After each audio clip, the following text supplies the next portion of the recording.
So far, we have discussed about electric dipole. अब हम इस लेक्चर की शुरुआत करते हैं और इस लेक्चर में हम थोड़े कुछ सवाल करते हैं. पिछले लेक्चर में हमने जाना था कि टॉर्क क्या होता है, पीई साइन थीटा, ये सब बातें जानी थी. इलेक्ट्रिक डाइपोल के ऊपर हमने क्वेश्चन किए थे, ये जो पीई साइन थीटा इसके ऊपर. अब सिंपल सिंपल तो आपको आता ही है कि भैया डाइपोल मोमेंट अगर दे रखी है वैल्यू, इलेक्ट्रिक फील्ड पी और ई के बीच में एंगल दे रखा है, तो वो तो सवाल इजीली बन ही जाता है. लेकिन थोड़ा सा हम अच्छा सवाल करते हैं. जैसे आपको अगर मैं टॉर्क इज इक्वल टू बोलूं P vector cross E vector, मैं ये कहना चाहता हूं, तो पी आपका समथिंग कुछ वैल्यू आपको गिवन है, ई आपको गिवन है, और आपको पी और ई के बीच में एंगल गिवन है, कोई डायग्राम, तो आप सीधा इस वैल्यू को इस फॉर्मूले में पुट करोगे और वो पी साइन थीटा से आपका आंसर आ जाएगा. लेकिन अब अगर थोड़ा सा ये अच्छा सवाल है, ये क्या कहता है, एक बार आप सवाल देखो, आपको ये लगेगा कि आपके पुराने कॉन्सेप्ट भी थोड़े से रिवाइज हुए हैं. आपने क्या किया, ये दो चार्ज हैं, आपने ये दो चार्ज, ये ए पॉइंट है जी और ये बी पॉइंट है. इसके कोऑर्डिनेट दे रखे हैं 1 0 4, इसके कोऑर्डिनेट दे रखे हैं 2 - 1 5, और ये है जी -4 माइक्रोकुलाम और ये है जी +4 माइक्रोकुलाम. ठीक है. और इलेक्ट्रिक फील्ड की वैल्यू दे दी क्या जी, आई कैप में है. इलेक्ट्रिक फील्ड कैसे है जी, 0.20 आई कैप वोल्ट पर सेंटीमीटर. क्लियर है जी. यानी कि ये कितना हो जाएगा, अगर मैं इसको लिखूं 20 आई कैप वोल्ट पर मीटर, ये ई की वैल्यू आ गई. अब बात ये है कि आपको ये बीच की डी डिस्टेंस निकालनी है. अब डी डिस्टेंस के लिए स्मार्टली वर्क करेंगे हम. देखो, पहले हमें ये पता होना चाहिए टॉर्क कैसा होता है. अब यहाँ एंगल तो ऐसे तो निकाल नहीं सकते आप सीधा, तो हम थोड़ा वेक्टर फॉर्म का यूज करेंगे. और इसमें जो अच्छी बात की यूज होगी, Q D vector into E vector. ठीक है जी. क्यों हमें पता ही है. और डी वेक्टर में कैसे निकालूंगा, अगर मुझे डी वेक्टर निकालना है तो डी वेक्टर क्या होगा, इसके कोऑर्डिनेट आर बी -RA. अब ये आपको आना चाहिए वेक्टर निकालना, तभी आप ये निकाल पाएंगे. ये कहां से है, अगर मैं इसको थोड़ा सा लिंक करूं, थोड़ा आप रिकॉल भी कर पाएंगे क्या जी. देखो, जब आपको अगर मैं इसको थोड़ा वेक्टर रिप्रेजेंटेशन के हिसाब से समझ लेते हैं, ये ए पॉइंट है और ये बी पॉइंट है. इसका पोजीशन वेक्टर कितना है जी, RA. इसका पोजीशन वेक्टर कितना है जी, RE. आपको ये निकालना है इनके बीच की डिस्टेंस, यानी कि ये वाली निकालनी है आपको, ये डी वेक्टर. ये क्या हुआ जी, RA वेक्टर. ये क्या हुआ जी, RB वेक्टर. तो ये क्या बना, triangle law of addition will be equal to का साइन, जहां दोनों एरो मिल जाएं वहां इक्वल टू का साइन लगा कर TLA लगा लिया, तो डी वेक्टर क्या बना आपका, RB वेक्टर -RA वेक्टर. अब बस आपको डी वेक्टर ही तो निकालना है. तो डी वेक्टर आप कैसे निकालोगे, RB 2 I cap -J cap +5 K cap minus I cap +4 K cap. So your D vector will be equals to I cap -J cap and this is +K cap. अब मुझे D vector cross E vector निकालना है, तो निकालो जी एक बार. IJK. अब यहाँ पे आपकी 11th भी रिवाइज हो जाएगी. ये क्या है जी, 1 - 1 1. डी वेक्टर लिख लिया, I के नीचे I का कॉफिशिएंट, J के नीचे J का, K के नीचे K का, यहां से उठा लिया आपने. क्लियर है, यहां से. और E तो मेरा क्या है, 20 I कैप, और E कहाँ है, ऐसे 20. J और K में तो कोई है ही नहीं, तो 0 0. अब लिखो जी, तो इसको लिखने का तरीका ऐसे, यानी कि आई कैप इसकी मल्टीप्लाई इसमें, इसकी मल्टीप्लाई इसमें, माइनस इसकी मल्टीप्लाई इसमें, तो 0 बना. कुछ नहीं है, -J कैप पे आ जाओ. अब J कैप पे आ जाओ तो ऐसे कट लगा लो, J कैप यानी कि फिर इसकी मल्टीप्लाई इसमें 0, माइनस ये 1 है तो माइनस, और ये कितना हो जाएगा जी, -20. फिर अगेन सिमिलरली +K कैप, और ये कितना हो जाएगा,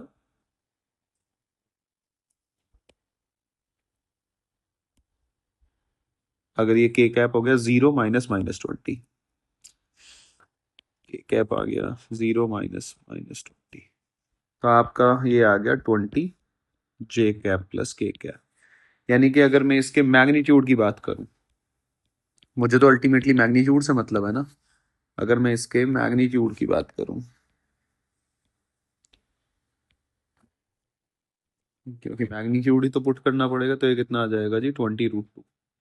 तो आपका फाइनल आंसर क्या बनेगा, देखो जी, क्यू यानी कि torque will be equals to 20√2 into Q, यानी कि 4 × 10⁻⁻6।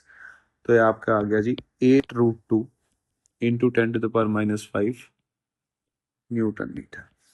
ये आपके टॉर्क की। तो यहाँ सीधा सवाल नहीं है, देखो इस बात का भी इस्तेमाल हुआ, थोड़ा अच्छा सवाल है। जैसा कि अब कोई भी सवाल हो, मतलब ऐसा नहीं है कि मतलब आपको हर तरह का सवाल आना चाहिए। अब ये बड़ा सवाल नहीं है, लेकिन आपने बस इसमें 11th के कॉन्सेप्ट का यूज किया है। आपने थोड़ा सा वेक्टर का इस्तेमाल किया है, ठीक है। आपने वेक्टर फॉर्म, क्योंकि टॉर्क क्या है, पी क्रॉस ई, वेक्टर ही तो है। तो अल्टीमेटली वेक्टर की फॉर्म में कोऑर्डिनेट्स देकर उसने पूछ लिया। अब उसने आपको एंगल नहीं दिया। तो थोड़ा आगे चलते हैं हम। एक और थोड़ा अच्छा सा सवाल कल वाले टॉपिक पे ही बेस्ड है, तो ये आपकी और अंडरस्टैंडिंग को बेहतर करेगा। ये इलेक्ट्रिक फील्ड है आपका, ये इलेक्ट्रिक फील्ड गिवन है। आपसे पूछा है angular acceleration of dipole immediately after it's release. आपने ये रखा, रिलीज कर दिया, अब इसका इमीडिएटली बताना है आपने। देखो तो इसकी पूरी देख लेते हैं एक बार। तो ये टेंजेंट ड्रॉ करूंगा मैं इलेक्ट्रिक फील्ड का इस पॉइंट पे। तो इस पॉइंट पे अगर मैं टेंजेंट ड्रॉ करूंगा तो इसी फोर्स पॉजिटिव है, मतलब चार्ज पॉजिटिव है, तो फोर्स इसी डायरेक्शन में लगेगा। इसको मैंने F1 लिख लिया। ये वाला तो इलेक्ट्रिक फील्ड तो इसी डायरेक्शन में है, क्योंकि फील्ड की डायरेक्शन ये दे रखी है तुम्हें। और फील्ड क्या है, नॉन यूनिफॉर्म। यहां जो फोर्स लगेगा उस फोर्स की डायरेक्शन ऑपोजिट डायरेक्शन में होगी। इसको F2 मान लिया क्योंकि नेगेटिव चार्ज है। तो क्या मैं यहां से कह सकता हूं, अगर इस डायरेक्शन की आप बात करो, मुझे पता है F1 will be greater then F2। क्यों? क्योंकि E B will be greater than E. अब ये वो जो पोटेंशियल में सिखाया था, क्लियर है? समझ पा रहे हैं आप मेरी बात? इलेक्ट्रिक फील्ड पीछे बी पॉइंट पे क्या है, डेंसर है ना। इलेक्ट्रिक फील्ड लाइंस क्या है, ये क्लोज है। इधर क्या है, इलेक्ट्रिक फील्ड लाइंस क्लोज है। सबसे पहले जो आपने पढ़ा होगा, यहाँ इलेक्ट्रिक फील्ड लाइन क्लोज है, यहाँ थोड़ा दूर दूर है, तो यहाँ फील्ड कम होगा। तो इसका मतलब F1 will be greater then F2। तो अगर F1 F2 से ज्यादा है, तो इसका मतलब किधर घूमेगा ये, क्लॉकवाइज। कैसे घूमने की कोशिश करेगा, क्लॉकवाइज। भाई F1 का इम्पैक्ट आएगा ना, तो इसलिए आंसर सेकंड। अब क्या मैं आपसे अगर ये पूछ लूं, थोड़ा और सवाल आ जाए, तो ये आपको सोचना आना चाहिए कि मान लो एक क्लॉकवाइज तो ठीक है, घूम रहा है, बढ़िया बात है, F1 ज्यादा है। मैं आपसे अगर पूछूं कि क्या ये यहीं इसी पोजीशन पे रोटेट करेगा सेंटर ऑफ मास के अबाउट, या थोड़ा साइड में मूव भी करेगा, तो ऑब्वियस सी बात है, मुझे ही पता है। आपको फिर क्या करना पड़ेगा, अगर आप देख पा रहे हो तो, अगर F1 F2 तो अब कैंसिल आउट तो हो नहीं रहे हैं। तो अगर आप अब ये F1 minus F2 will be equals to MACM, as F1 minus F2 is not equal to zero, तो ACM भी क्या होगा, नॉट इक्वल टू जीरो। तो जैसे ही आपने छोड़ा, इसका मतलब वो मूव भी करेगा, घूमेगा भी और मूव भी करेगा। क्लियर है ये बात? और F1 डोमिनेट करेगा तो वो राइट साइड की तरफ मूव करेगा। तो एक ऐसे करके भी आपको थोड़ा थोड़ा 11th का भी यूज आना चाहिए कि अच्छा इस सवाल में हम 11th का यूज कैसे कर लेंगे। क्लियर है जी? आगे चलते हैं थोड़ा सा। अब ये सवाल थोड़ा एक और अच्छा, और ये थोड़ी आपके दिमाग को और अंडरस्टैंडिंग देगा कि डाइपोल का सवाल कैसे हम बना सकते हैं। अच्छा, आप अगर देखो कि मान लो ये डाइपोल रखा हुआ है, ठीक है जी। अब बात क्या है कि ये कह रहा है कि electric field at point P, तो थोड़ा सा इस पॉइंट पे वो कल वाली बात ही आएगी कि ये हो गया तुम्हारा इलेक्ट्रिक फील्ड, ई नेट इधर आया, ये इलेक्ट्रिक फील्ड है इस डाइपोल की वजह से। अगेन मैं सेम चीज करूंगा। मुझे पता है कि मैं जब बना, अब जिसके डेरिवेशन याद नहीं है उन बच्चों को दिक्कत हो जाएगी कि डेरिवेशन, तो इसीलिए मैं क्या कह रहा हूं कि जैसे इस बार का जो पेपर था, जिन बच्चों ने डेरिवेशन याद करते थे, कि डेरिवेशन याद करने का मतलब है कि उनको पता होता था कि ये चीज कैसे आई है, उन बच्चों ने नो डाउट अच्छा किया है। ये पी हो गया जी, मैंने मान लिया एंगल थीटा है, ठीक है जी। ये कितना बना जी, 90 - थीटा। ये कितना बना जी, थीटा। अब इसके अगेन ये वाला कंपोनेंट और एक ये वाला, तो ये वाला क्या हुआ जी, पी कॉस थीटा। ये वाला क्या हुआ जी, पी साइन थीटा। मुझे ये वाई बताना है, ध्यान रखना। अब आप एक बार इसको बनाओ तो सही, आपके खुद समझ में आएगा। ये वाला कितना होता है, 2 kp एक्सियल पॉइंट पे है, 2 kp cos theta by R cube, और इसके इक्वेटोरियल पॉइंट पे बन रहा है ये पी पॉइंट, इस वाले डाइपोल की वजह से। ये जो मैं लिख रहा हूं आपको, ये इसकी बात कर रहा हूं मैं, इसकी वजह से ये यहाँ आएगा। क्लियर है? अगर ये यहाँ आएगा तो ये कितना आता है इक्वेटोरियल पे, के पी साइन थीटा। वही अगेन, जिसको ये समझ ना आ रहा हो पिछला लेक्चर आराम से देखे, अपने नोट्स रिवाइज करे, और उसको समझ में आ जाएगा मैं क्या बात बताना चाह रहा हूं। तो ये थीटा हुआ, ये जी कितना हुआ 90 माइनस थीटा, अगेन ये कितना हुआ जी थीटा। तो अगर मैं यहां से टेन थीटा लिखूं तो ये क्या आ जाएगा, 2 cot थीटा। भाई टेन थीटा क्या होता है, ये this divide by this. Clear है? तो अगर किसी बच्चे के ये भी बात समझ ना आ रही हो कि ये हम कैसे लिख देते हैं, मान लो ये मैं ऐसे लिख रहा हूं, इन जनरल बता रहा हूं, ये मान लो E1 E2 है, ये ई नेट यहाँ आता है, मुझे थीटा एंगल निकालना है, तो इस वेक्टर को आप पैरेलल शिफ्ट कर लो। इस वेक्टर को जब आप पैरेलल शिफ्ट करोगे तो ये आ जाएगा E2। तो ये क्या बना तुम्हारा, एक राइट एंगल ट्राइंगल। तो उसमें थीटा क्या होता है, परपेंडिकुलर अपॉन बेस। तो ये टेन थीटा कितना होता है जी, E2/E1। क्लियर है? यही वाला लॉजिक, यही वाला लॉजिक मैं सवाल में यूज कर रहा हूं, यहाँ पे जो मैंने टेन थीटा लिखा है, ये वाला टेन थीटा। तो यहां से मैं क्या लिख सकता हूँ, tan theta will be equals to 2/tan theta. So tan square theta will be equals to 2. So tan theta will be equals to भैया √2। अगर tan theta √2 आया तो यहां पे tan theta, अब यहां पे आ जाओ थोड़ा वापस यहाँ पे, इस वाले ट्राइंगल से मैं क्या लिख सकता हूं कि tan theta will be equals to y/x। और x कितना दे रखा है आपको, ये डिस्टेंस आपको √2 ऑलरेडी गिवन है, √2, यानी कि y is equals to √2 into tan theta. और टेन थीटा की वैल्यू आपने कितनी निकाली है, √2, तो ये कितना आ गया 2 मीटर। यानी कि y इसका आंसर कितना आया, विल बी इक्वल्स टू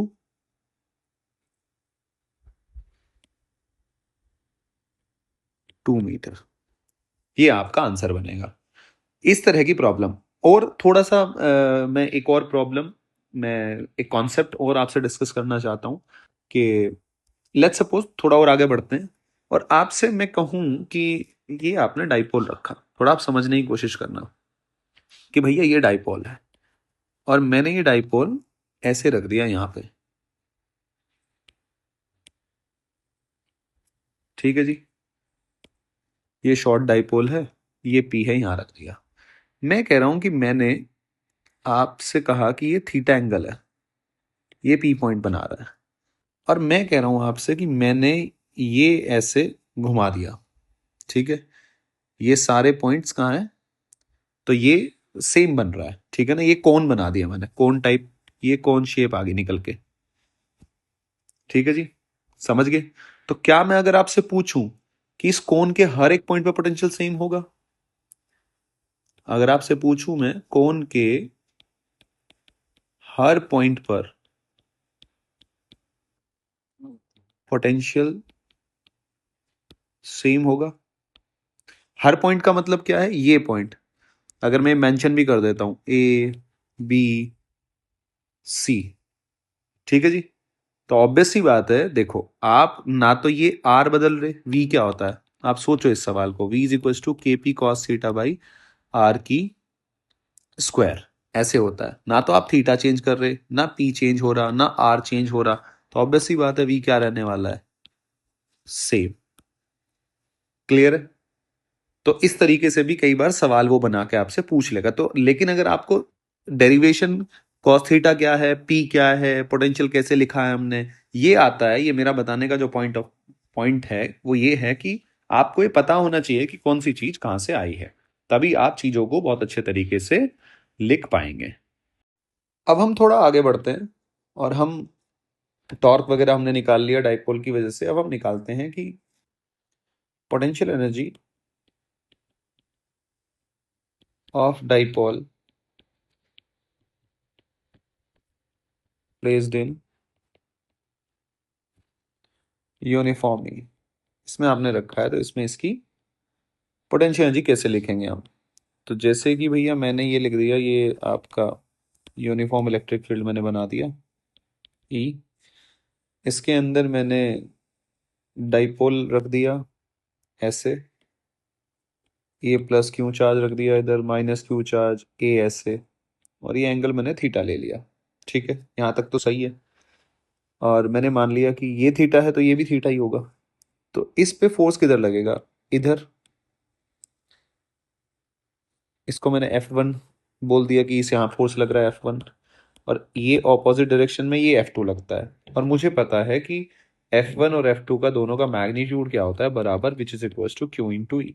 ये बात मुझे पता है। अब हो क्या रहा होगा कि F1 इसको और F2 दोनों मिलकर इसको क्लॉकवाइज घुमाने की कोशिश कर रहे होंगे। फिलहाल क्या हो रहा है पहले समझाने की कोशिश करता हूं कि इन दिस सिचुएशन, करंट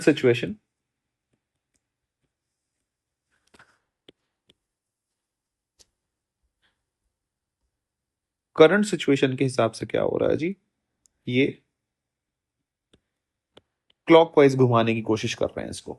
ठीक है, यानी कि कुल मिला के बात ये है कि मैं ये कहना चाह रहा हूं कि ये ऐसे घुमाने की इसको कोशिश कर रहे हैं।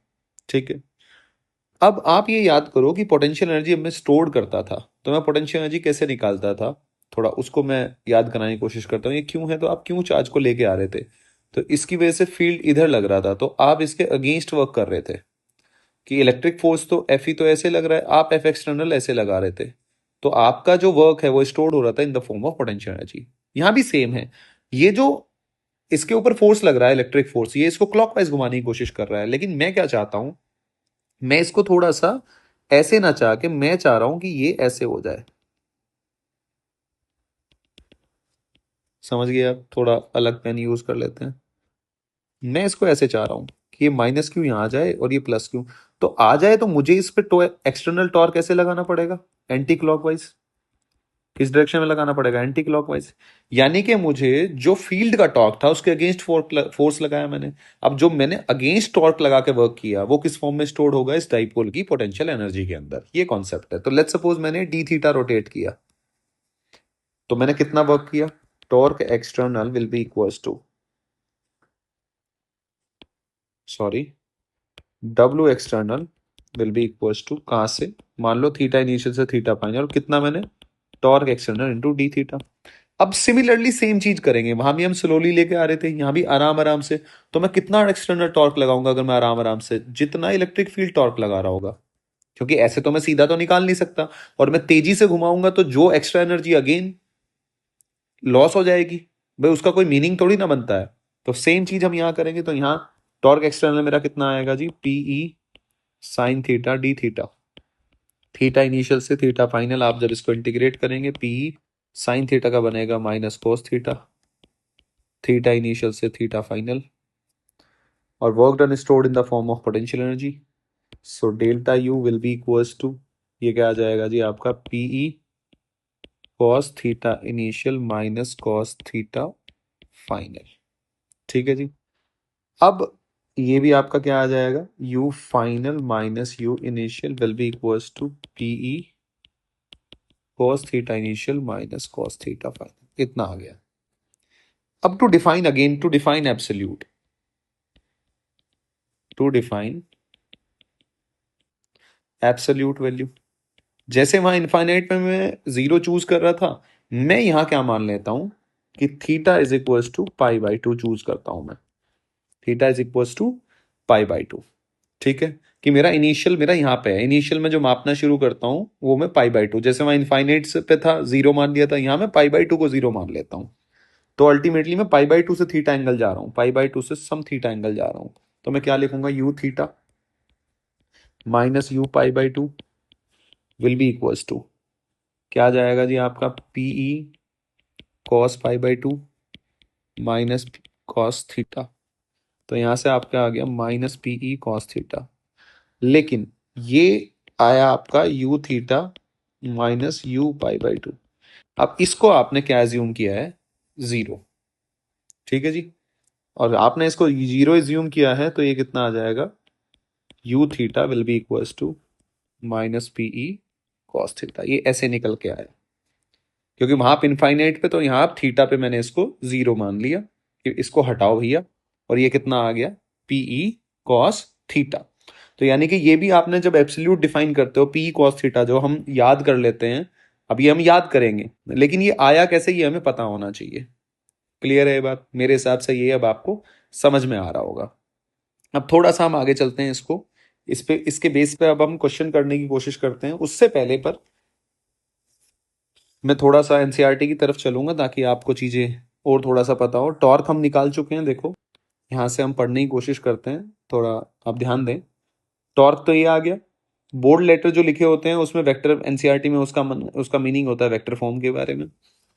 अब ये सेम चीज ये सब कुछ कर लिया, लेकिन यहाँ आपने, ठीक है वो सब बातें, torque external is applied in such a manner that it just neutralise this torque और rotate it in the plane of paper from theta theta not से थीटा वन। यानी कि आप उसको ठीक है सेम कर रहे हो विदाउट एंगुलर एक्सेलेशन। जैसे वहां पे एक्सेलेशन जीरो होता था विदाउट एक्सेलेटिंग, यहाँ एंगुलर एक्सेलेशन जीरो करना है क्योंकि एक्स्ट्रा एनर्जी यहाँ भी वेस्ट ऑफ एनर्जी है। ठीक है जी। डब्ल्यू आपने किया P cos theta stored in the form of potential energy. We can then associate potential energy u theta with an inclination ऐसे करके similarly to other potential energy. अब ये लाइन पढ़ो, there is a freedom in choosing the angle where the potential energy u is taken to be zero. A natural choice is to take theta naught is equals to pi by 2. तो ये specifically mention कर रखा है NCERT ने कि freedom है angle को choose करने की कि आप कहां जीरो मान रहे हो, लेकिन मैंने वो angle pi by two choose किया और उसके बाद ये सब है यू थीटा माइनस यू जो अभी मैंने आपके साथ डिस्कस किया है। तो पॉइंट इज कि we choose that potential energy at pi by two is zero, होती नहीं है। ये बड़ी इंपॉर्टेंट लाइन है, तो ये आप ऐसे ही अपनी एनसीईआरटी में मार्क कर लेना, बड़ी इंपॉर्टेंट लाइन है ये। क्लियर है जी। थोड़ा सा आगे चलते हैं, ये थोड़ा सा कम काम का है, कोई बात नहीं, पर मैं फिर भी इसको थोड़ा सा आपको बताने की कोशिश करूंगा कि ये लॉजिक क्या है। ये जो पाई बाई टू, देखो ये वाली लाइन जो आप पढ़ोगे, we can now understand why took pi by two in the case of the work against the external plus. क्या होता है देखो, इनिशियल जब वो रखा हुआ है वहां पे, थोड़ा मैं समझाने की कोशिश करता हूँ एनसीईआरटी क्या समझाना चाहता है। एनसीईआरटी ये बताना चाहता है आपको थोड़ा सा कि अल्टीमेटली जब आपने सिस्टम बनाया होगा तो आपने पोटेंशियल एनर्जी कुछ कुछ इस तरीके से ये आप लिख के लेके आए होंगे। ठीक है जी। तो आपका कुछ ये वाला टर्म निकल के आया, तो ये जो कांस्टेंट है तो कांस्टेंट हमेशा उसके साथ रहेगा, तो ये इसको हम क्या कर देते हैं, देखो आप यहां से पढ़ोगे तो since a constant is insignificant for potential energy. ये इनसिग्निफिकेंट का पहले मैं मतलब बताता हूं। देखो इसके साथ जो पूरी जुड़ी हुई टर्म है वो कैसे है, आपका ये वाला जीरो हो गया, समझे आप। ये वाला आपका जीरो क्यों हुआ पहले ये बता देता हूं मैं। आपका अगर सिस्टम ये पाई बाई टू के, ये क्या लॉजिक बताता है, ये कहता है जो कि सही बात है कि आपने ऐसे रखा है तो आप पाई बाई टू पे जीरो किस लॉजिक के हिसाब से जीरो मान रहे हो, क्योंकि जब आपने सिस्टम को लेके आए ये इलेक्ट्रिक फील्ड ऐसे यूनिफॉर्म है, तो यहाँ पे क्योंकि ये लाइन क्या है परपेंडिकुलर है ना, तो ये तो एक तरह से इक्विपोटेंशियल सरफेस बनेगा। तो इसके इस पॉइंट पे भी अगर मैं वन और टू की बात करूं तो दोनों जगह V one will equals to V two होगा। तो जब आप लेके आके रख रहे हो तो क्यों वी वन माइनस ये नेगेटिव है क्यों वी टू, ऐसे ही तो लाके रखोगे ना, प्लस इनकी इंटरेक्शन एनर्जी ऐसे ही रखा जाएगा जो ये लिख रखी है। क्लियर है। अब ये उसकी है उसके पास, क्लियर है। तो ये इंटरेक्शन एनर्जी है, लेकिन इन इसको क्या है, इनिशियल क्या है, ये हो गया तुम्हारा जीरो, ये हो गया जीरो क्योंकि v1 इक्वल्स टू v2, तो ये दोनों जीरो हो गए। क्लियर है। तो इसके साथ ये वाला फैक्टर तो जीरो नहीं होगा, इंटरेक्शन एनर्जी तो यहां रही जाएगी ऐसी Q square upon something this. Clear है। अब आपने क्या किया, ये उसकी इनिशियल थी जब आपने सिस्टम बनाया। अब ये क्या कहता है कि आप जो यू डैश लिख रहे हो, ये यू डैश लिखी है आपने, तो ये वाला कंपोनेंट और ऐड हो गया, समझ गए आप, ये वाला कंपोनेंट ऐड हो गया, लेकिन ये वाला तो इनिशियल जीरो ही है, ये उसके साथ रहेगा। ये आपने नेग्लेक्ट क्यों किया, ये नेग्लेक्ट करने का लॉजिक क्या है, ये नेग्लेक्ट करने का लॉजिक ये है कि मान लो आपने यहां जीरो जूल मान रखी थी, आप इस ब्लॉक को एम मास को यहां उठा के लेके चले गए, फिर मैं वही कहूंगा कि यहां 2 जूल मान लो। अरे अगर इसके बीच का ये 10 जूल था तो अब 2 जूल है तो ये 12 जूल हो जाएगा। तो इस कांस्टेंट से आप ऐड जो कर रहे हो कोई फर्क नहीं पड़ेगा, तो इसलिए इनसिग्निफिकेंट है, तो इसने इसको क्या कर दिया, ये वाली टर्म जो है इसका ये मतलब है। क्लियर है। तो अब आपको मोटा मोटा ये तो मैं ये पूरा पैराग्राफ समझाने की कोशिश करिए, अगर आपके समझ में भी ना आया हो तो ये कोई बात नहीं, काम की चीज नहीं है इतनी कुछ खास। बस आपको ये बात याद रखनी है कि पाई बाई टू पे इंपॉर्टेंट क्या है, ये वाला कि आपने पाई बाई टू पे क्या किया है, फ्रीडम है चूज करने की, तो आपने पाई बाई टू पे चूज किया है। ये नीचे लॉजिक जो मैंने समझाने की थोड़ी सी कोशिश करी है, पाई बाई टू ही क्यों लिया है, वहां से क्या, क्योंकि वहां ये वाला फैक्टर जीरो हो जाएगा और इस वाले को हम नेग्लेक्ट कह रहा हूं, मतलब ऐसा मान लो कि ये भी नेग्लेक्ट कर दिया हमने, कोई फर्क नहीं पड़ेगा, क्योंकि डिफरेंस में तो कोई काउंट होता ही नहीं ना। आपने तो ultimately you initial minus you final लिखनी है ना, डेल्टा यू लिखते हो आप। क्लियर है? तो अब थोड़ा सा मैं आगे बढ़ता हूं। जिसके समझ में आ गया हो कोई बात नहीं है, नहीं तो इतना कोई पैनिक होने वाली बात नहीं है। अब अपन थोड़े से आगे चलने की कोशिश करते हैं जी। बात को थोड़ा आगे बढ़ाते हैं और मैं स्टेबल और अनस्टेबल की बात करता हूं। For stable and unstable equilibrium, अगर आपसे सवाल आएगा stable equilibrium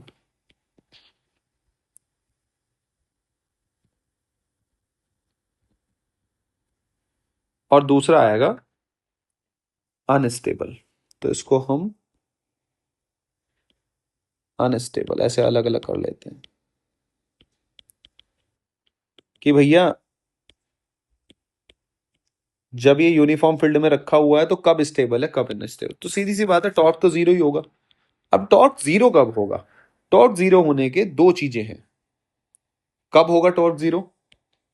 theta is equal to 0 degree पे और पाई डिग्री। लेकिन अगर आप पोटेंशियल एनर्जी देखो, अब तो मैं एब्सोल्यूट डिफाइन कर सकता हूं क्योंकि मैंने जीरो मान लिया पाई बाई टू पे। So U will be equal to क्या है जी, माइनस पीई कॉस थीटा को एक बार जीरो रखो, और U will be equal to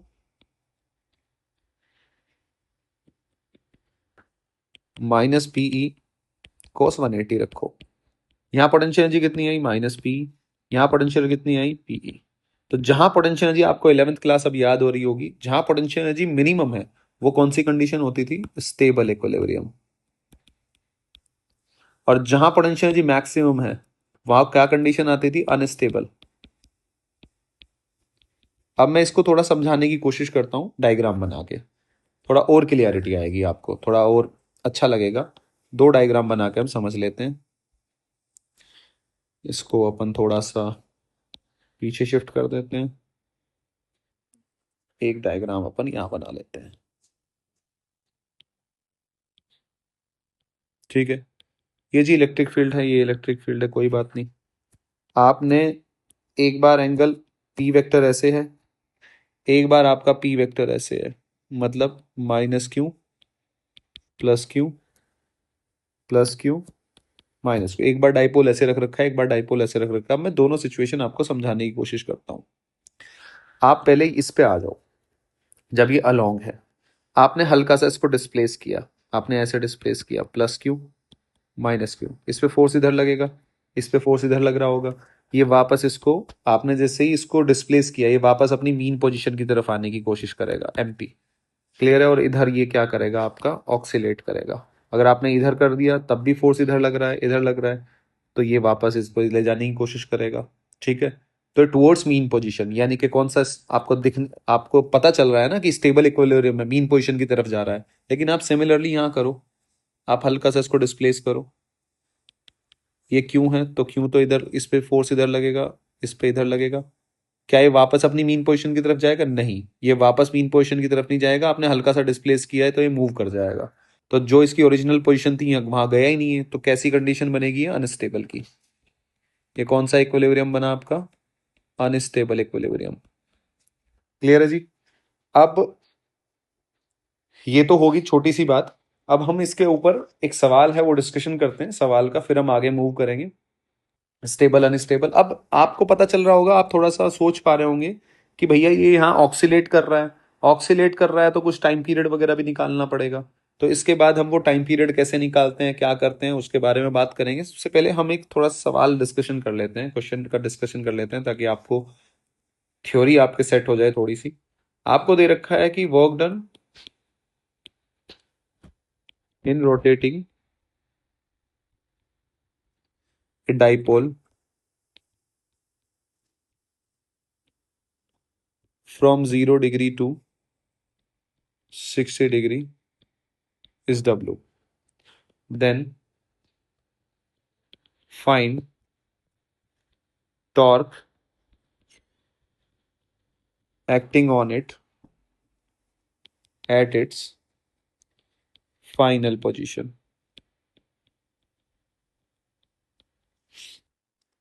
तो अगर आप देखो 0 डिग्री से आप कहाँ लेके गए 60 डिग्री, डब्ल्यू वर्क किया आपने। तो एक्सटर्नल आपको तो सिंपल लिखना है, एक्सटर्नल वर्क आप कैसे करते हो, डेल्टा यू। डेल्टा यू बोले तो U final minus U initial, ये डब्ल्यू है। यू फाइनल कितना है जी, minus P E cos 60, minus minus P E कहाँ से आए हो आप, 0 डिग्री से, यानी कि minus P E by two minus minus P ई। तो ये कितना हो गया जी, पी ई बाई टू। ठीक है जी। अब वर्क डन आ गया आपका। टॉर्क फाइनल पोजीशन पर टॉर्क कितना लगेगा जी, पीई साइन 60, यानी कि पीई इंटू √3/2। तो ये कितना हो गया जी, पीई/2 को आप डब्ल्यू लिख सकते हो, W√3। ये आपका आंसर है। क्लियर है। अब एक और सवाल इस पे, मान लो जी ये डाइपोल रखा हुआ है पी ए से। ठीक है जी। मैं 2 पॉइंट बना लेता हूं, लेकिन पॉइंट कैसे बना रहा हूं मैं, थोड़ा ऐसे बना लेता हूं। ये ए पॉइंट यहाँ है जी, ये बी पॉइंट यहाँ है। आप ए से बी प्लस क्यू चार्ज को लेके गए, पर बात यह है कि ये वाला जो एंगल है ये 45 डिग्री है, और ये वाला एंगल कितना है जी आपका, 135 डिग्री। तो आपको जो बताना है work done by external agent बताना है। Work done by external agent to move charge Q from A to B. अब बात क्या है, देखो बात समझने की कोशिश करना। आपको जब भी ऐसी वैसी चीजें, work done by external agent, और आपको पता चले चार्ज वार्ज वाले चैप्टर का सवाल है या ग्रेविटेशन का, तो आपके दिमाग में पहला थॉट ही क्या आना चाहिए कि मेरे को work done change in potential energy type कुछ लगाना पड़ेगा। तो मैं वही चीज यूज करूंगा, W will be equals to external will be equals to Q delta U. Delta U बोले तो यू बी माइनस यू है। अब यू इसको एब्सोल्यूट डिफाइन जब मैं करता हूं तो क्या करूंगा मैं, Q V B minus V है। भाई यू को आप क्या लिख सकते हो, क्यू वी। ये हम पोटेंशियल वाले चैप्टर में स्पेशल डिस्कशन करके आए हैं, एब्सोल्यूट ऐसे डिफाइन होगा। तो डब्ल्यू एक्सटर्नल क्या होगा आपका, will be equals to Q, और पोटेंशियल आप क्या लिख सकते हो डाइपोल की वजह से, K P cos theta by R square. ये आपको ऑलरेडी आर गिवन है, सॉरी। अब ये क्या हो जाएगा आपका, K P cos 45 divide by R square minus K P cos 135 divide by R square, K P Q by R square 1/√2 minus minus 135 की वैल्यू 1/√2 आएगी, लेकिन माइनस की आएगी। तो आंसर आएगा 2/√2 K P Q by R square. √2 की ऊपर नीचे मल्टीप्लाई कर लो, तो आंसर आ जाएगा √2 K P Q by R square. ये आपका एक्सटर्नल वर्क आएगा। तो आपने कुछ नहीं किया, आसान सा सवाल है, लेकिन अगर आपको ये, कुछ बच्चे क्या होंगे, अगर आप अटेम्प्ट नहीं लेते, आप सीखते नहीं है चीजों को, तो डायग्राम देखते ही आप डर जाएंगे कि अब मैं कैसे निकालूंगा। लेकिन कुछ नहीं है, आपको बेसिक देखो, ये फॉर्मूले से मैंने सारा सवाल बना दिया, और इससे दो से सारा सवाल बन गया। लेकिन आपको प्रैक्टिस तो करनी पड़ेगी ना। आप अगर प्रैक्टिस नहीं करोगे तो चीजें आपके कभी भी हाथ में नहीं आएंगी। अब हम आगे चलते हैं और एंगुलर एसएचएम की तरफ चलते हैं कि भैया थोड़ा सा टाइम पीरियड वगैरह निकालना सीख ले।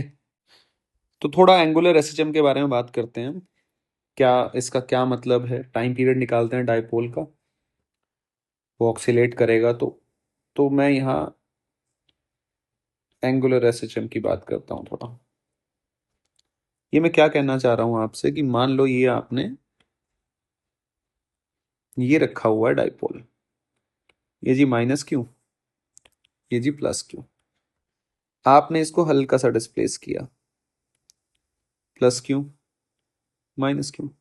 तो ये इस पे फोर्स इधर लगेगा तो ये क्लॉकवाइज घुमाने की कोशिश करेगा। सिमिलरली जब ये इधर आ जाएगा तो ये इसको वापस घुमाने की, तो ये ऐसे ऑक्सीलेट करेगा इस पोजीशन के अबाउट। तो ये एक तरह से इसकी एमपी होगी। ठीक है, मीन यानी कि इसी पॉइंट के अबाउट, ये इस पॉइंट के अबाउट क्या करेगा, ऊपर नीचे ऑक्सीलेट करेगा। अब ये ऑक्सीलेट करेगा तो मुझे इसका टाइम पीरियड भी निकालना आना चाहिए। तो वो सिंपल है।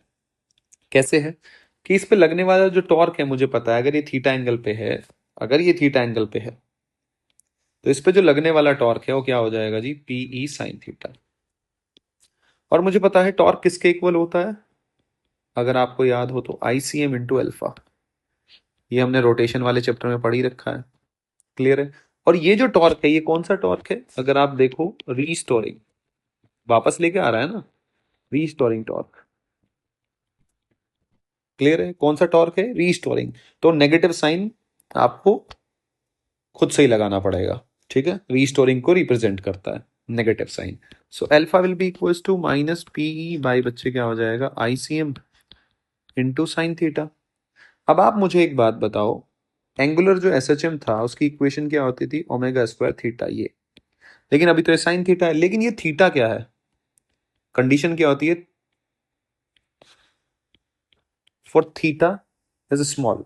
अगर थीटा स्मॉल है तो साइन थीटा मेरा किसके बराबर आएगा? Nearly equals to theta. तो यहां से जो इक्वेशन निकल के आएगी वो क्या आएगी? Alpha will be equals to minus PE by ICM into theta, equation 1। ये किसकी इक्वेशन है? SHM की। On comparing, on comparing equation 1 and equation 2, तो ये कितना हो जाएगा जी? Omega square will be equals to root omega square PE by ICM। तो जी ओमेगा कितना आ जाएगा? रूट पीई बाई बच्चे IC। क्लियर है। तो ओमेगा की वैल्यू कितनी आई? PE by ICM। अब तो आप इजीली निकाल सकते हो, अगर टाइम पीरियड पूछा जाए तो T is equal to 2 pi by omega. अब ये जो ICM है ना, मैं इसके ऊपर थोड़ा डिटेल में चर्चा करता हूँ। ये ICM, आप कुछ बच्चे इसमें गड़बड़ करोगे। ये जो डाइपोल है, इसका मास हमने, इसका M है और इसका M है। ठीक है, तो अभी ये मिड से घूमेगा ICM। लेकिन अगर मैं थोड़ा सा चेंज कर दूं, यही आपको मैं इंपॉर्टेंट नोट डाल के इसको समझाने की कोशिश करता हूं, अगर ये इंपॉर्टेंट बात है बहुत, कि ये मान लो जी, ये ऐसे है, थोड़ा फिर से बना लेते हैं, कोई दिक्कत नहीं है। तो मैं आपसे जो कह रहा हूं वो ये है कि ये जो मेरा डाइपोल है अब, ठीक है, थोड़ा इसको छोटा बनाओ।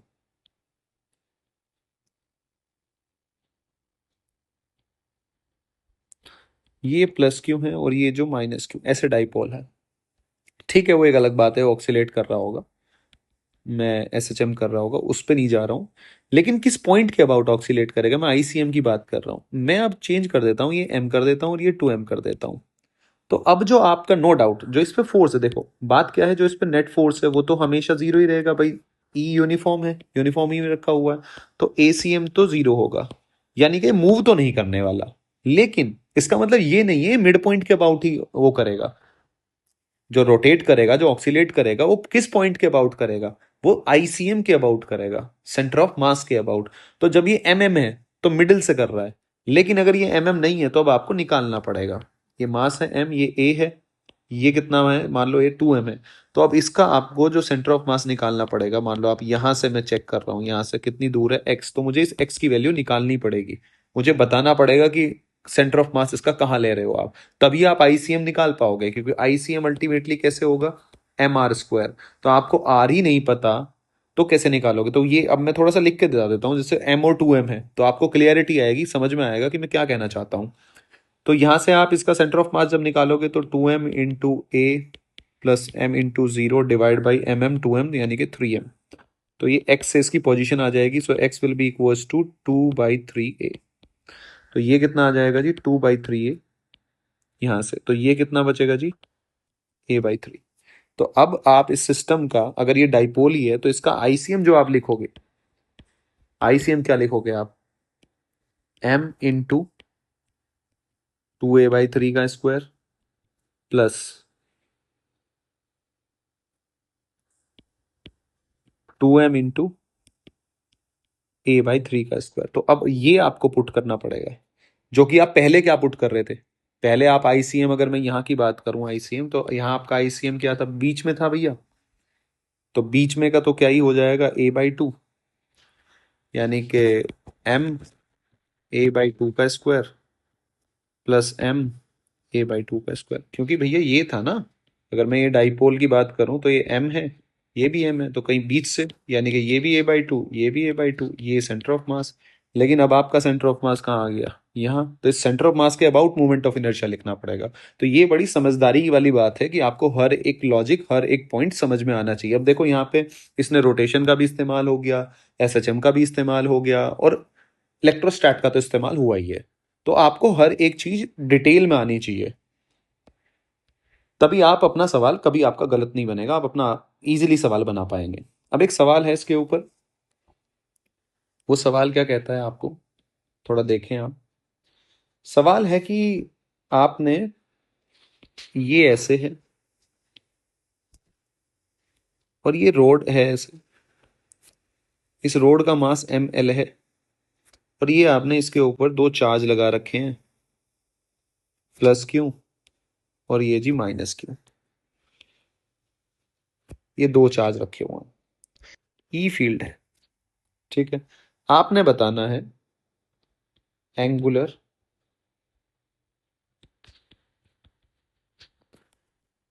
Velocity of the road when it becomes parallel. मतलब चार्ज का कोई मास नहीं दिया है, सिस्टम कैसा है, एक रोड है एम मास एल लेंथ की, और उसके ऊपर आपने दो चिपका रखे हैं, क्या, ऐसा समझ लो कि पॉइंट चार्ज।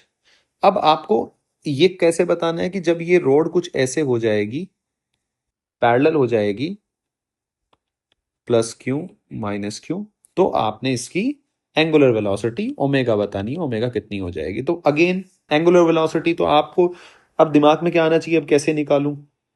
तो पहला थॉट एनर्जी का आना चाहिए कि कुल मिला के वर्क डन हुआ है, तो चेंज इन पोटेंशियल एनर्जी हुई होगा। Change in potential energy initially rest में था, तो काइनेटिक एनर्जी में बदली होगी। तो अल्टीमेटली सवाल तो ऐसा होने वाला है कि U initial plus K initial COME लगेगा, will be equals to U final plus K final. U initial तो जीरो है, यानी कि U initial U final half I omega square. Clear है, हाफ आई ओमेगा स्क्वायर। अब I कहां पे है इसका, भाई ये घूमेगा कैसे, सेंटर ऑफ मास के अबाउट। तो मोमेंट ऑफ इनर्शिया आप ICME तो लिखोगे इस रोड का, सेंटर ऑफ मास के अबाउट लिखोगे ना, तो इसका सेंटर ऑफ मास तो कहीं यहीं आएगा, सीधी सी बात है। अब सेंटर ऑफ मास यहां आएगा, तो अब आप इसका मोमेंट ऑफ इनर्शिया इजिली लिख सकते हो रोड का। तो रोड का मोमेंट ऑफ इनर्शिया आप कैसे लिखोगे, ICM तो मुझे पता ही है जी क्या होता है, रोड का ml²/12। तो एक कहानी तो होगी। अब ये और निकल जाए मेरा तो काम हो जाए। इसके लिए मैं यू इनिशियल, अब ये डाइपोल की तरह बिहेव करेगा। यू इनिशियल क्या होता है जी, माइनस PE कॉस, इनिशियली कितना एंगल बन रहा है 90, बिल्कुल, माइनस माइनस PE फाइनल कितना बनेगा जी, cos 0 will be equals to half into ml²/12 into omega square. Clear है, क्या इतनी मेरी बात समझ में आ रही है आपको। तो यहां से आप इजिली, ये तो जीरो हो गया, ये कितना हो गया, PE into this is 24/ml² कांटो, ये आपका ओमेगा आ जाएगा। P को आप क्या लिख सकते हो यहाँ पे, Q इंटू एल, एल उसके बीच की डिस्टेंस है, तो आप Q इंटू एल लगे। तो यहाँ से आप इसको P को लिख सकते हो, डाइपोल को, और ये आपका फर्दर सॉल्व हो जाएगा। यहाँ एक और चीज है, अगर लेट्स सपोज आपसे वो पूछे कि जैसे ही आपने इसको रखा, तो आपको अगर पूछ लिया जाए कि इनिशियल एंगुलर एक्सेलरेशन कितना होगा, अल्फा पूछ लिया जाए इनिशियल, तो अल्फा इनिशियल कैसा होगा भाई, शुरू में तो इस पर टॉर्क ही लगेगा ना, torque external will be equals to ICM into alpha. तो यहां से आपका टॉर्क एक्सटर्नल जो लगा divide by ICM, torque external कितना लगेगा, PE sine theta. Sine theta कितना बन रहा है यहाँ पे, अगर आप देखेंगे साइन थीटा, तो क्या कमेंट करेंगे आप, साइन थीटा बनेगा आपका 90। क्लियर है, तो यहां से आप इजिली इस चीज को सॉल्व कर सकते हैं। ये मैंने आपको बता दिया, टॉर्क एक्सटर्नल आप लिखेंगे, टॉर्क एक्सटर्नल क्या आ जाएगा, F/L आ जाएगा, कैसे भी सोच लो आप, वो आपका मन है। क्लियर है, तो इंपॉर्टेंट था मेरे को ये बताना था। और इसमें सबसे इंपॉर्टेंट बात था मुझे ICM। ICM क्यों, अगेन सेम चीज, भैया फोर्स इसके ऊपर जीरो लग रहा है, तो ACM क्या होगा, जीरो। तो ये जब सेंटर ऑफ मास मूव ही नहीं करेगा, तो वो रोटेट तो सेंटर ऑफ मास के अबाउट, सेंटर ऑफ मास घूम ही नहीं रहा, सेंटर ऑफ मास ना चलेगा ना कुछ करेगा, तो बाकी सब पॉइंट अगर घूमेगा तो किस पॉइंट के अबाउट अब घूमेगा? सेंटर ऑफ मास के। तो ये रोटेशन वाले चैप्टर से ये बात हमने उठाई है यहाँ पे। ठीक है जी। अब बाकी चीजें हम थोड़ा सा नेक्स्ट लेक्चर में कंटिन्यू करेंगे, ताकि आप ये थोड़ा रिदम आपका बना रहे। हम फोर्स ऑन डाइपोल हम नेक्स्ट लेक्चर में डिस्कस करेंगे। नेक्स्ट लेक्चर में हम डिस्कस करेंगे क्या जी? Force on dipole. आप तब तक अपने जो भी क्वेश्चंस वगैरह हैं वो प्रैक्टिस करते रहें, चीज़ें होती रहेंगी। और मैं उम्मीद करता हूँ कि ये थियोरी जितनी भी मैं पढ़ा रहा हूँ, ये सवाल आपका पूरा अच्छे से कवर हो जाए और कोई सवाल आपका ना बचे। तो मिलते हैं अगले लेक्चर में।